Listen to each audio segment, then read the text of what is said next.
up and call you all the names under the sun. How childish. Respectfully, what you're complaining about selective outrage and popularity, you're exhibiting it yourselves. Literally, I had an opinion, which was, Paigey doesn't speak for the black community, and neither does NJ. Yeah, There's nothing wrong with that point. Hold on, can I please finish? Nice, yeah. Can I please finish? Yeah. Because I'm not getting my point across. That's all I said. Chippy's first response was, neither do you, Devon. No, What you're does not. that have to do with 1 minute? Can I please finish? Don't talk over me, my own live, mate. So I'm responding to that. I'm responding to that one right there. And you're showing the behaviour now. What behaviour is that? It's okay. I'll wait. I want to know what that behaviour is. Go on, say it. Hold on, Paigey. No, I'm asking a question. What's the response? Sorry, what am I doing? Yeah, the popularity contest and the bias. Piss off, Devon. Get out. You're an absolute. Okay. No, you're a tool, mate. You're a tool. Okay, can I talk quickly? Now everyone's mentioned my name 7 times. I'm actually in the hospital getting my eyes sorted because I ran off. Number one, I did say why are we displaying and running over each other, being like, oh, you said it over a racist. 100%, I did say that. You're a criminally convicted racist, number one. Number two, I don't speak for the black community, I speak for Paige. I think you're a cunt just as much as you think I'm one. That's life, darling. That's life. We ain't got to like each other. And everyone said you don't like... Can I talk, please, pal? Since you've been yabbering the whole time I've been down here. Thank you. On my name. Thank you. I don't speak for the black community. I talk for my life. So when I go on my live and I have my discussion, the same way Chippy does... The same way... Do you know what? Yet again, I can't come into this room without a fucking bubble going on and on and on behind me. So I love that we can all speak fairly. It's lovely. I love that in here. Pal, yes, you are racist. Do I think you're an absolute piece of shit? 100 million %. 100 million %. It's got nothing. I never once said you don't like me because I'm black. I said you're a convicted racist. And that, my love, is the fact of the matter of the stuff. That's the fact of the matter of the stuff. Thank you. That is the fact of the matter. That is literally it. Did I say that's racist? I said I don't believe him to inherit. I said Anyway, thank you, pal. I said, do I believe Zach to be inherently racist, and did he grow up thinking that he's going to damage people of colour, or every time he sees a black person he wants to attack them? No, I said, do I believe that systemically he thinks he's better with his privilege and can say certain things and goes on and says certain words, which also means you're racist? Yes, I do. Implicit, explicit. I don't know if you know what the meanings are, pal. Give it a little Google, because you didn't know what microaggressions was earlier, darling. You didn't know what microaggressions was either. So do some research on the thing you got convicted of, and then come and talk to me. But that doesn't make you a better person than me. You'll never be a better person than me. You're an old lady running around the app dancing when people argue. You're pathetic. It's embarrassing. It's embarrassing and pathetic. Go and brush your hair, have a wash, and get out of people's business, darling. You're an absolute Kent, and not a lot of people like you. I've dropped you because you're just getting mouthy and... I'll jump out of your life. Sorry, I didn't want to... No, it's not that. I've dropped your page because you're starting to get a lash and all that crap. Can't be arsed with that. It was a nice live till you came in. End of. Exactly, that's how she goes back to that. But like I'm not having that shit. I'm going to jump down, but Paige, I know you still listen. You're an absolute Kent. Grow up. You're nobody special, and nobody's interested in your big, fancy fucking words. It doesn't make you prettier, nicer, or a better person. Like I said, Kent. See you, my Chippy. Thanks for that. See you later. Bye. Seriously, I mean, morning, Kimmy. Morning. How are you? Do you mind if I change the subject a little bit? All right, before you do, Kimmy, I'm just going to answer the stupid little comments that are in the, you know what I mean? I will drop. How about you? How about off? It's my live and I'll run it how I like. And if you don't like it, get out. Has to be blocked, whatever you want. I am sick of people coming in here at the drop of because one of the friends is in the box and then giving it all out. This is my life. My life. Alright? I'm not talking to comments, I'm talking to the box. Alright? But you come in here, you don't come in here day in, day out. You come in when there's a topic about somebody you don't like. And again, all the selective bullshit outrages that you carry around with you. The hatreds you carry around with you. You're all same. All same. You can't help. Now go spark your lives up and hate on us all day. Nobody gives a shit. Oh, Chippy didn't let eat. Chippy didn't do this. Chippy didn't do that. It was a nice live till certain people entered it. Okay? Because Pearl was there. again. Fuck off. How about just fuck off, go in your own lives and spat your own lives up? Because I ain't doing race debates in here anymore. I ain't doing race debates for nobody ever again. Never, ever, ever again. That's your platform, not mine. All right? Never will I do it again, because no matter how much you try and defend fucking people, they throw it back in your face. So I ain't doing it any fucking more. All right? I ain't doing them topics any fucking more. I can piss off and do it myself, because I ain't interested anymore. I've lost interest now. Absolutely lost interest. Because of the way you try and at people, twist shit, and the way you get nasty about people, I can't be arsed with it. Go hold your fucking hate lives for the next 3 weeks. Can't be arsed. Kimmy, good morning. Good morning, Chippy. Morning. I kind of feel a bit awkward now. No, just forget that. Just forget that. So I want to take it back to when the lady was on and she was talking about schoolings, and you were talking about children with ADHD and other additional needs, and saying that teachers are very well versatile and trained within that field. To be honest, Chippy, they're not. There's not enough training given to staff within the mainstream provision. It's less than like 16 hours in a year training that they get for these children. So in my opinion, to better every child in every aspect, not just neurodiverse children, but also neurotypical children, more training needs to be given across the board for everybody. And there's more and more and more children that are coming forward with hidden disabilities, but yet they're not doing anything at all, anything to accommodate these children. And I know this from personal experience. The children are being failed by day to day. Like, you wouldn't take a neurotypical child and put them in a neurodiverse setting because they wouldn't get the education they needed within that setting. So why are they taking neurodiverse children and putting them into mainstream provision schools where they're not getting what they need? I don't know enough about it. I know is that hold on, who's all these that's coming in? I know some of them. Just put people in a minute. So they might answer some of your questions as well, because I don't know enough. All I know is that, like my son, for instance, so the school has said, yes, he's got ADHD. Yes, we've signed him up for all the, to have his assessments and all that sort of stuff, gone through the doctors and got a placement for him, but he's still waiting to hear from it, whatever, how long that takes. So the school know, they said they're going to allow him extra sort of, what's the word? So when they think he's misbehaving, you know what I mean, when he's playing up a little bit or he's doing whatever, that they're going to allow him more freeway, you know what I mean, rather than rounding up on him. But they don't. They're just constantly giving him shit and giving him detention. Every week he's getting detention for his behaviour. And I'm like, that's his ADH. What? That's not my fault. It's not his. That's my point. That's due to the lack of training that they're given within mainstream schools. They get a very, very brief amount of training, like the tip of the iceberg. It's not the same sort of training they would get within a specialist provision school.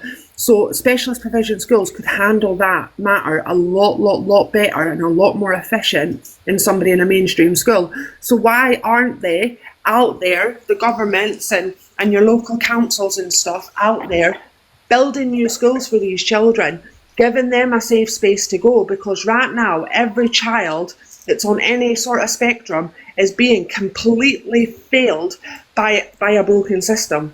I thought this government were actually now on top of this and were trying to put things into place and legislation. Absolutely rubbish. Is it? I've got a little boy that was in mainstream field massively. He's gone from a child that, I'm going to say it bluntly, used to batter me daily, and he used to be a massive fire in school. He would just... All right, just be careful of how you say it, because you'll get boxes banned. He was very, very explosive.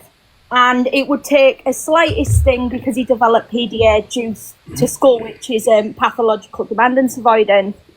Now, as I say, mainstream teachers are teachers, not carers, whereas SEND schools are more like carers.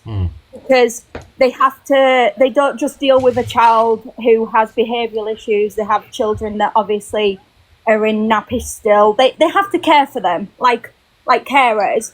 So that's how I see it very differently. And there's some adults that believe in the old-fashioned ways, your child is just being a brat, they're being horrible, there's nothing more to it, whether they've got the diagnosis or not.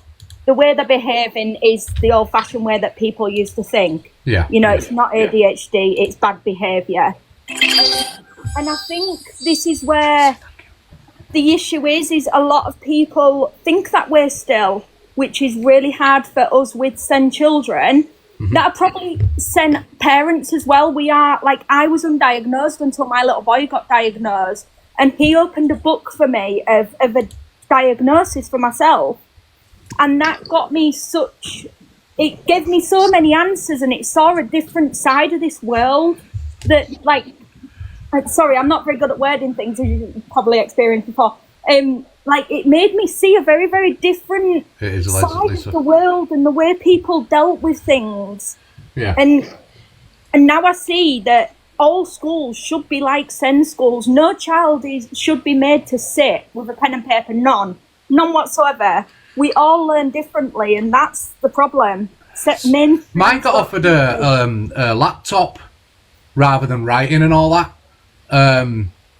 But how old is he, Che? He's 13 now, but he didn't like the laptop because, do you know why? Because it made him stand out. It made him different. He didn't like it, so he wanted to do the writing. I mean, his handwriting's improving, but yeah. The fact of the matter is, Chippy, when you were saying about governments and stuff sorting things out, there's a thing called for children with additional needs called an education and healthcare plan, which is actually a law-abiding document that's meant to be adhered to within any school setting. But in mainstream provisions, they don't always have the correct funding and the correct means to put that support into place. But the government, again, which it just got beat by the amazing team SEND Reform on TikTok, they protested, they went to Parliament, they did amazing things for these SEN children. Yeah. But now again, they're looking at removing education healthcare plans from these children to get them the support they need. An IDP can be put in place also. Morning, Chippy. Morning, NJ, how are you? I'm That's great, also a thank you. legal I'm great. document. Hello, ladies. You okay? Yeah, I'm Not good. bad. Chippy, is it all right if I just say like what happened to my son? Then I can jump down. Yeah, sure. So he's got autism, and he wasn't diagnosed though till he got to high school. But then after COVID, when do you know, because obviously they weren't in school for a long time, and then they like went back. Yeah. My son's mental health like really deteriorated, where he was terrified of leaving the house. He wouldn't do it, so he never went back to school after COVID. And in some ways, the school did do what they could to help, because they tried to offer where he just does a couple of days a week, or he just goes in for a couple of hours and then can go home. So they, on that side, they were trying to work with us. But then, like, he wouldn't do that. He just wouldn't. And we got to the stage where I was just about to get fined for him not going to school. And he was also on the waiting list for CAMHS. And just as that was happening, CAMHS then started seeing him. So I told CAMHS, I said, look, I said, you know, the school, like, they turned up to our house to think, you know, to check he was physically okay. And, Yeah. you know what I mean? It was not a nice time. But CAMHS phoned the school for us.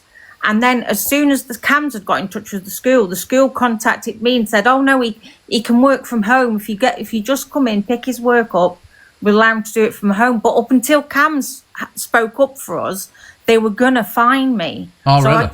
I just wanted to say it as, like, if anybody is, like, you know, at that point where they could be getting fined, if you can get in touch with CAMHS, maybe try and do the same thing, because the school haven't got all the authority that they make you believe that they have. So it's maybe something I could do. If your that, innit? child's got mental health conditions, you know, unfortunately, you know, it is very different for them. It's horrible for any parent with a SEN child. It really is. Like, I've been through the horrible part. I'm very, very, very lucky to be in the situation I'm in at the minute, but it's still work in progress with my little boy. Like, my little boy wasn't diagnosed until he was 6, but he was diagnosed at the age of 4 with anxiety when he was rushed into hospital with potential meningitis due to hallucinations. They did MRI, CTs, lumbar punctures, you name it, and it came back it was anxiety at the age of 4. Now, I never knew a child so young could have that, which we potentially knew there was the spectrum there, but he wasn't diagnosed. Then the spectrum came into it, and the school had to change the way they dealt with him because he was a very eruptive child. You know, the slightest little thing would make him explode, and he didn't care who you were or what your age was. He was just going to explode at you. They were told not to say words like no because it's demanding and stop that. They had to shorten everything down, and they wouldn't. And they kept triggering him and causing him to be that way. And they finally, other people saw it, like a word called a SENCO. If you don't understand that word, maybe look into it. Then the EHCP came in, and we had to fight for a SEN school in the end because he'd got so bad he was red flagged on the system. He was about to lose school completely, and I believe any child that's took out of school and kept at home, as Just BP just said, her child deteriorated during lockdown, which I believe a lot of us have, even children. And I think our children need to be in a setting where, like, a supported setting more than anything, where they're still getting the communication, but they're also getting the support mentally and physically. Because as soon as you take a child out of a setting where they're communicating, even a little bit, they become a hermit. You know, my little boy was flinching at cars going by because they were too loud for him. That was during lockdown. My son was the same. I think if COVID didn't happen, he would have stayed in school, but because it was such a long period of then not being in school, and he doesn't like change, he hates change, so he got so used to being stuck in the house, and he's got health anxiety, so for him leaving the house meant you know something bad could happen because of COVID being out there. It's such, even for you now, Chippy, it's got to be such a hard situation because you're kind of new to it in a way, in some ways. And, you know, you're at an age where your little boy is now hitting a hormone age. You know, my little boy's 12 this year, so I can relate massively. He's got autism and ADHD, but he's also got pathological dependence avoidance, sensory needs, and many other things. I could go on and on and on with the list that my little boy's got due to being autistic and ADHD letdown. And it is hard for any of us, and if anyone needs any help, or, well, not help, but, you know, just someone to chat to that gets it, my message is always open because I'm here for anyone, and I'm supportive in any possible way. There you go, guys. I get it, it is a hard world we live in. As a SEN parent and a SEN adult, it's horrible. I was diagnosed at 29, and I get people now, oh, it's just an excuse, you're making it up, it's rubbish because it's invisible. So it doesn't matter what age you are, and for the people saying there is support out there, if you have support for your child, amazing, absolutely amazing. But remember, it's different attachments. No, you see, like, so with mine, right?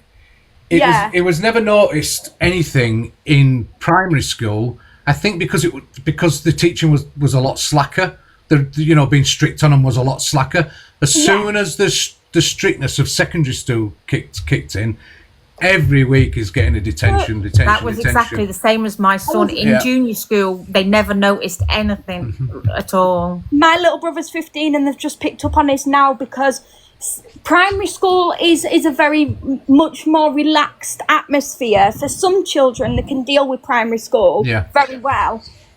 But some children can't, like my little boy couldn't. Now, my brother, he's 15. When he started secondary, you're basically explaining my brother to me, Chippy. And it's because everything changes so fast and everything's demanding in secondary. you know, you can be in class 21 today for maths, but in next week you're in class 30 for maths. Yeah. And you've got to be there by 1 o'clock. If you're not, you're in detention, because if you're 1 minute late, boom, that's it, you're in. Yeah, that's and it. Exactly. ADHD people can come hand in hand with autism as well. You might not pick it up. It might be something that's in the background, and you've got to kind of look at both sometimes to think, is my child both, or is he just ADHD? Because it's something that is massively high in there. It's, you know, it is a spectrum, and they all come hand in hand, and it is 85% hereditary, as I believe, and what I've read up on it. Autistic and ADHD, I've hyper-focused on it, all right? So I can talk till the cows come home about it. I really could. Can I speak a minute? Yeah. Hi, Rhiannon. Hiya. So my son is 17, and in primary school, you know, like maths, he was literally like a genius. He was like doing comp work. He was so clever. However, but obviously this was a long time ago, so it wasn't really like picked up on. Same as me, I didn't pick up on it either, because it was kind of not known then. So he was so, like with maths, that was his subject. So anyway, he went to comp, and he got put in all the lower sets. And I thought that's strange, because maths he just couldn't cope with it. But however, he would never show any so like he'd walk around the school, it'd be a boiling hot day, he'd have his coat on, he'd have his hood up in class and everything, because he would that was his comfort. And they used to say, can you put your hood down? And he'd be like, no. So they thought he was just being quite defiant, when he weren't. That was just his kind of coping mechanism.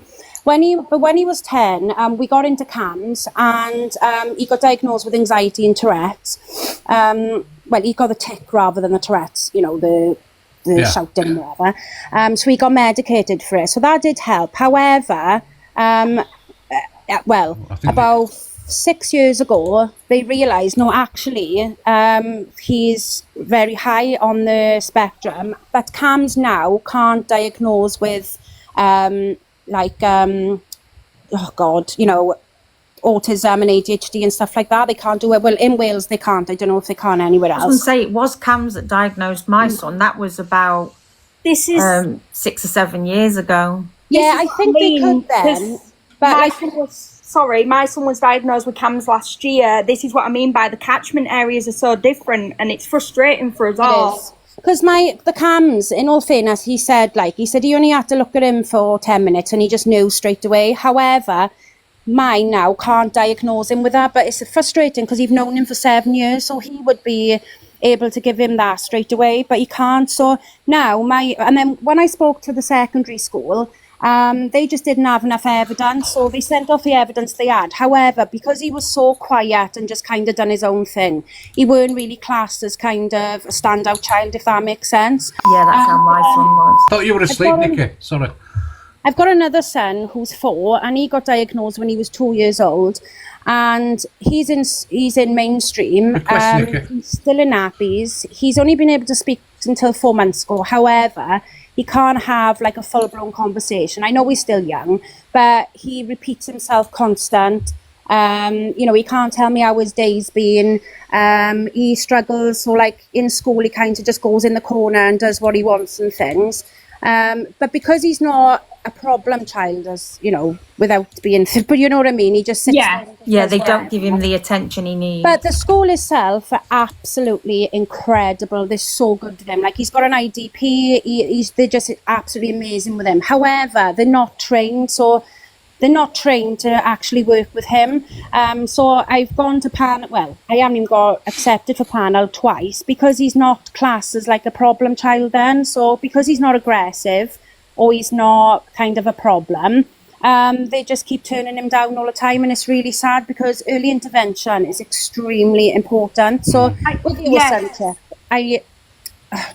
so just from my experience, because my son is older, I feel like he will never have the support. Not that he'll never have it, but I feel like my son, my 4-year-old, will have a lot more support because he's younger, so early intervention is 1000%. And so the older ones kind of just get, you know, lost in the system, or even if they get into the system kind of thing, because it's like, well, they've been all right all this time. So do you know what I mean? It's really, really, it's hard. But then People need to realise, years ago, it kind of weren't known, whereas now, every child seems to have a neurological problem somewhere. So, but now it's so kind of, the system's so busy. But again, the older children, I feel so sorry for them, because my son now, they said when he's 18, which will be in Feb, he can go to the doctors and go through a diagnosis himself. However, he doesn't want to do that because he's like, no, I'm not doing that. There's nothing wrong with me and stuff like that. But he doesn't realise that there's something wrong because, like, no one have ever said anything. You're not going to say, oh, there's something wrong with you. But he's like embarrassed. Just a minute. Can you please stop saying that it never existed before? No, I don't mean Autism has been around since the 1800s. No, I didn't mean that. Hidden. Autism was hidden. I don't think she means it that way. I mean the way people see it. No, that's what people... No, what I'm trying to say is... Sorry, I think I've worded wrong. Sorry. What I'm trying to say is, back then, it kind of weren't known as much as what it is now. But it definitely was there. However, I feel like now it's very well known, whereas back then, it wasn't really acknowledged kind of thing, you know? That's what I meant, sorry. Yeah, You know, I would say when I were at school, right? So the school have said they truly believe my son's got ADHD, right? Maybe some autism. I'm wondering if when I look back on my life and I'm thinking when I were at school, when these words really weren't around, not in my area anyway, where I lived, you never heard the word ADHD. I was born in the 60s, late 60s, so... You were known as a troubled child. A troubled child, or I was naughty, or I was a comic, but I was a naughty comic. I was a naughty That's joker. and stuff, innit? Do you know what I mean? I'm wondering if, like, that's when, you know, you say it can be hereditary. Wondering if I've never been diagnosed, and that's why my son's got it. Do you know what I mean? When you see a lot of yourself in your child, that's how my book opened. Am I alright just to make a quick point to address some things? Sorry, Then I'll drop Kimmy, down. can I just, because Nick has been sat a long time waiting. Alright, okay. I'm going to jump down, Chippy, so thank you for letting me in. Okay, all right, Ange, thanks. Yeah, I was just my story mirrors a lot, but my daughter was diagnosed in the first year infants as having learning difficulties, and she was a SEND child from year one, and on top of that, she got funding for 1-to-1, and obviously she was on a different. I can't remember what the plan. It wasn't AHCP. It was another type of plan. IDP, is that? I can't remember now, but it took. It used to be a statement. When we did the transition from junior, obviously she was on 1-to-1 all the way up to junior, she got the funding. And then when she did the transition from junior to senior school, just everything was dismissed, so she went from full support to no support. So it was constant detentions, she was sent home for being defiant, she was obviously mocked by other kids in her class because she was behind. She was about, I think they said she was about 5 or 6 years educationally behind the group she was with.